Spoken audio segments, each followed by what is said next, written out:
Buenos días. Vamos a exponer nuestro tema. En este caso es la evolución de base de datos, discos duros y procesadores. Integrantes somos Estrada Fernández David, Estela Cervantes de Cielo, Espíritu López, Obed Guille y Venezuela Rojas Franz. Bueno, como introducción tenemos que las bases de datos es un sistema estructurado en sí, que almacena la información, también que permite la organización y gestión de acceso eficiente. Por ejemplo, una biblioteca tiene varios libros que puede albergar demasiada información, eso es como antiguamente se hacían las bases de datos, ¿no? Bueno, en este caso tenemos los archivos en papel, lo que fue la primera, se podría decir, la primera forma donde se grabaron los datos o la información que tenían. En este caso es un método tradicional, almacenamiento omnipresente de todas las áreas de gestión. Algunas características que tenemos son archivadores, estanterías, que también es el acceso, que es dependiente de la educación física y la preservación, ¿no? Y bueno, en este caso, que los archivos de papel, con el tiempo se deterioran, ¿no? Tenemos la evolución de los sistemas de almacenamiento, en este caso las tarjetas perforadas. En este caso, las tarjetas perforadas fueron una invención por Hermann Collier en la década de 1890. ¿Y cómo funcionaba en sí? Cada tarjeta de perforación tenía un hueco que representaba un bit, en este caso sea un 0 o sea un 1, y tenía una máquina que leía esta información. En este caso, ya este fue estandarizado por IBM en la década de 1900 con 80 columnas y 12 filas, ¿no? Luego las aplicaciones como contabilidad, procesamiento de nóminas, análisis estadístico ya utilizaron y fue de gran ayuda en estos tiempos, como en sectores como banca, en sectores como el gobierno o en la industria manufacturera, ¿no? Bueno, seguimos con la base de la evolución. En este caso son las cintas magnéticas, que después de las tarjetas perforadas. En este caso fue durante la década de 1950 y lo introdujo IBM, en este caso en 1952, con la unidad de cinta de 726. En este caso, sobre la primera generación era un material de plástico recubierto con óxido magnético, la capacidad era limitada en sí, y para leer estas discos, estas cintas magnéticas hubieron grandes o tenían grandes oficinas, como vemos aquí en la imagen, pero bueno, las aplicaciones más comunes son copias de seguridad, de archivo, o sea, tuvo capacidad y coste-efectividad y procesamiento de datos masivos, ¿no? Bueno, continuando con la exposición, voy a hablar del sistema de gestión de bases de datos jerárquicos. Bueno, en modelos jerárquicos creó en 1960. El modelo jerárquico fue uno de los primeros enfoques utilizados para la gestión de bases de datos en la década de 1960. Este modelo organiza los datos en una estructura de árbol donde cada módulo tiene una relación de padre e hijo con otros nodos, creando una jerarquía clara y definida. Las características de los modelos jerárquicos es la estructura del árbol. Ahí tienen algunos conceptos: el nodo de raíz en la cima, el nodo de hijos tienen el nodo de raíz, análogo a la organización de archivos y directorios. Relaciones son uno de los mundos. Un nodo padre puede tener múltiples nodos hijos. Otra representación es la representación de estructuras como organigramas. Bueno, acá tenemos un ejemplo de IMS, información. Su lanzamiento fue en 1966. Su contexto es el proyecto Apolo de la NASA. Sus componentes fueron ahí el IMS el IMS transacción. En eficiencia, en acceso rápido a datos y bases, fue gracias a las estructuras jerárquicas, aplicando la banca, los seguros y manufactura. Su impacto fue adopción industrial y paso para futuros desarrollos. Bueno, también voy a hablar del sistema de gestión de bases de datos en red. Esto se creó en 1960 término base de datos se utilizó por primera vez en un congreso celebrado en California en 1963. Se presentó una necesidad de sistemas organizados para gestionar grandes volúmenes de datos. El modelo de red surge de una evolución del modelo jerárquico, permitiendo manejar relaciones de datos más complejas y flexibles. Organiza los datos en un grafo donde múltiples registros pueden estar interrelacionados de diversas maneras, sin la rigidez de una estructura jerárquica estricta. Bueno, acá tenemos un ejemplo de IDS desarrollado por Charles Bachman en 1964. Las ventajas de esto son la mayor flexibilidad del modelo jerárquico, permitiendo relaciones a muchos. Otro de sus ventajas fue el mejor rendimiento en la operación de datos al acceder a través de múltiples caminos. Tenía también algunas desventajas, que era la complejidad en la implementación y uso debido a la definición y mantenimiento de relaciones complejas.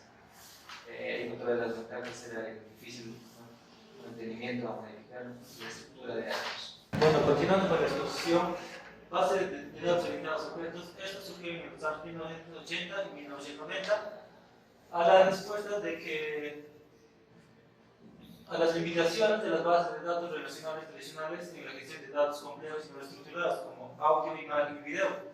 Para ello, de las ventajas tenemos el modelado más natural, integración con programación, orientada a objetos, mayor flexibilidad, y en desventajas tenemos como complejidad y desarrollo, mantenimiento, menor adopción generalizada, costos de licenciamiento. Bases de datos no SQL en el año 2000. Esto surgió que las empresas surgieron grandes volúmenes de datos y no estructurados o semiestructurados. La aparición del término no SQL aparece con la llegada de la web 2.0. Ventajas tenemos: se ejecutan en máquinas con pocos recursos, escalabilidad horizontal, pueden manejar grandes cantidades de datos, no generar cuellos de botella.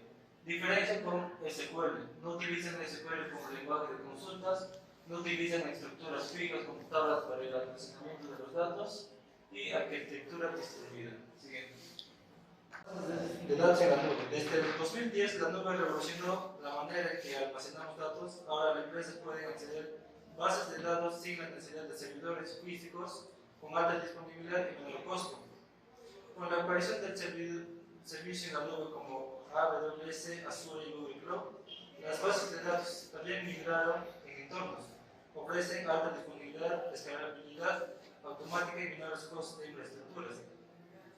Se utilizan tanto como modelos relacionales con SQL en la nube, ejemplos como Amazon RDS, Google MySQL, Azure SQL y Database. Siguiente. Tendencias actuales y futuras. Hoy en día las bases de datos están adoptadas como inteligencia artificial para autogestionarse y también integran múltiples modelos para ser versátiles en el futuro, y veremos bases más inteligentes, más seguras y aún más integradas con otras tecnologías emergentes como el blockchain o el Internet de las cosas. En la actualidad la base de datos sigue evolucionando para adaptarse a nuevas tecnologías y necesidades. Siguiente. Doy paso a mi compañero para que continuando con la exposición, ahora vamos a hablar sobre las evoluciones, la evolución de los procesadores.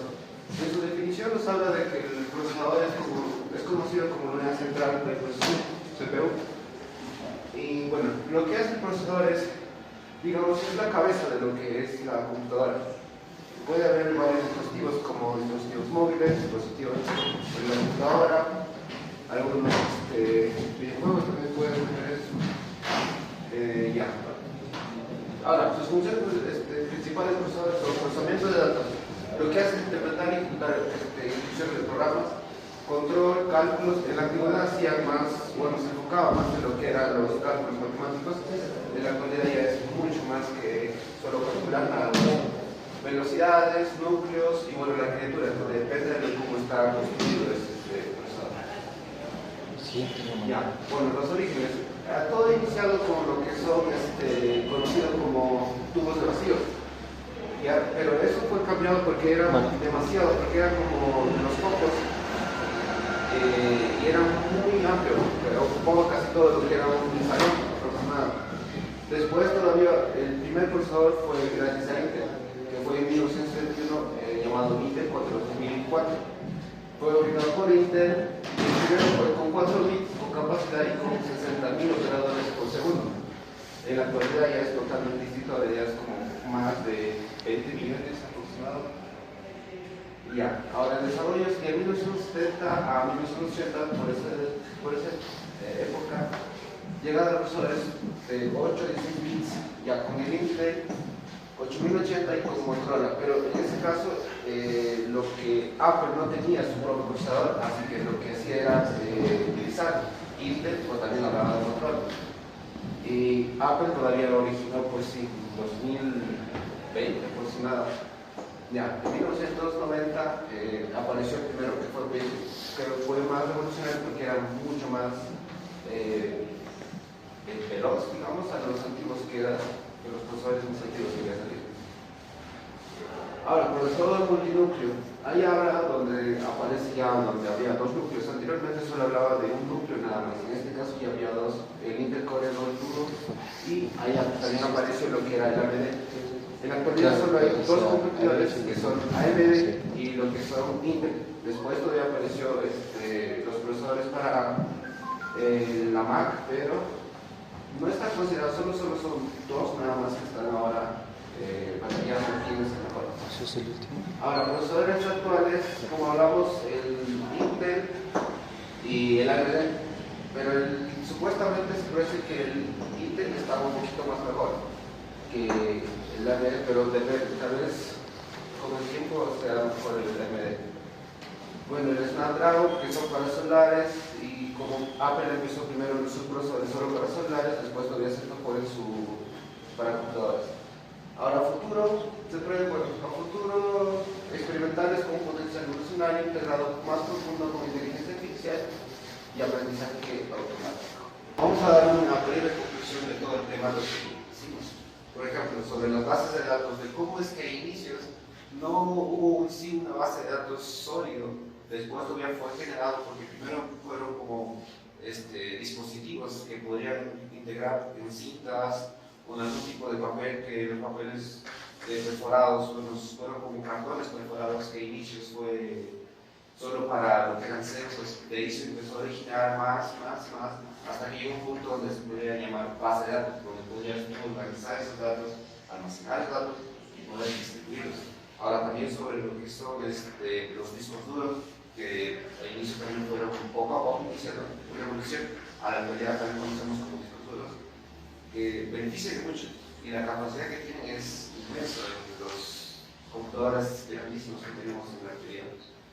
Y también por último, pues los procesadores, como siempre hablamos de cómo es que a inicios de algo tan pequeño que con un núcleo con pocos transistores que hacía demasiado, que a inicios solo fue para lo que era